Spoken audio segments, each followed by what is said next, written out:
Welcome to Bible Study with Fred. Today I'm reading from Leviticus 2, chapter 2, verses 11 to 16, making some comments. Hope you'll follow along with me in your Bible. So, starting in verse 11 of chapter 2, no meat offering, which you shall bring unto the Lord, shall be made with leaven. For you shall burn no leaven, nor any honey, in any offering of the Lord made by fire. As for the oblation of the first fruits, ye shall offer them unto the Lord. They shall not be burnt on the altar for a sweet savor. Every oblation of thy meat offering shalt thou season with salt, neither shalt thou suffer the salt of the covenant of thy God to be lacking from thy meat offering. With all thine offerings thou shalt offer salt. Thou offer a meat offering of thy first fruits unto the Lord. Thou shalt offer for the meat offering of thy first fruits green ears of corn dried by the fire, even corn beaten out of full ears. Thou shalt put oil upon it and lay frankincense upon it. It is a meat offering. And the priest shall burn the memorial of it, part of the beaten corn thereof, part of the oil thereof, with all the frankincense thereof. It is an offering made by fire unto the Lord. I've already talked about how leaven represents corruption, or can represent corruption. God did not want it in his sacrifices, and it was forbidden to the Hebrews fleeing Egypt. Honey and leaven are not bad things in and of themselves for our use. They represent things that have been corrupted. Honey is produced by the insect's regurgitation or enzymatic activity, and leaven is used for dough and batter to soften it by foaming action of gas bubbles, making it useful for making food. They do not represent things in their unadulterated state, but after being processed. This is not to say that we must not eat honey or leaven, as their references refer to spiritual things. In Exodus, it was reported that the first fruits were to be offered to the Lord. Exodus 34:22. Thou shalt observe the feast of weeks, of the first fruits of wheat harvest, and the feast of ingathering at the year's end. Verse 26. The first fruits of the land thou shalt bring to the house of the Lord thy God. God wanted these sacrifices seasoned with salt, which can represent metaphorically the flavor of those in the world who believe him, trust him, and love him. The salt of the earth is present in the world to speak of the truth of God. Notice the context of Jesus' sermon, popularly called the Sermon on the Mount, although it is not given a name in the Bible. Why are his followers called the salt of the earth and the light of the world? It would not be for walking around with your nose up in the air, acting like how you've been some secret knowledge, and everyone else would do well to hang on to your every word as you wear a sandwich board and scream Bible verses at the top of your lungs on a busy street corner. There is more to being the salt of the earth than that.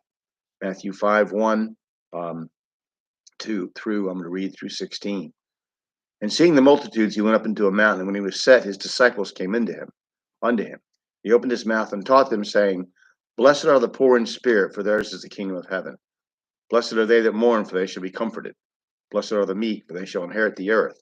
Blessed are they which do hunger and thirst after righteousness, for they shall be filled. Blessed are the merciful, for they shall obtain mercy. Blessed are the pure in heart, for they shall see God. Blessed are the peacemakers, for they shall be called the children of God. Blessed are they which are persecuted for righteousness' sake, for theirs is the kingdom of heaven. Blessed are ye when men shall revile you and persecute you, and shall say all manner of evil against you falsely for my sake. Rejoice and be exceeding glad, for great is your reward in heaven. So persecuted they the prophets which were before you. Ye are the salt of the earth, but if the salt hath lost his savor, wherewith shall it be salted? It is thenceforth good for nothing, but to be cast out, and to be trodden under foot of men. Ye are the light of the world. A city that is set on a hill cannot be hid. Neither do men light a candle and put it under a bushel, but on a candlestick, and give it light unto all that are in the house. Let your light so shine before men, that they may see your good works, and glorify your Father which is in heaven. Now, in America, when we think of corn, we think of ears of maize, cereal grain possibly first cultivated in the Americas. However, the British definition and the Bible definition of corn is for a head of wheat. In British English, corn refers to any type of cereal plant growing in a particular area, for example, wheat, barley, or maize. In the following verses in John, Christ's impending death is likened to the planting of wheat. John 12:23 through 24. Jesus answered them, saying, The hour is come that the Son of Man should be glorified. Verily, verily, I say unto you, except a corn of wheat fall into the ground and die, it abideth alone. But if it die, it bringeth forth much fruit. For those who argue that Leviticus 2:14, saying green ears of corn, cannot refer to wheat, I refer you to the Arab dish called green wheat frika, and an old commentary that says green or half ripe ears of wheat parched with fire is a species of food in use among the poor people of Palestine and Egypt to the present day.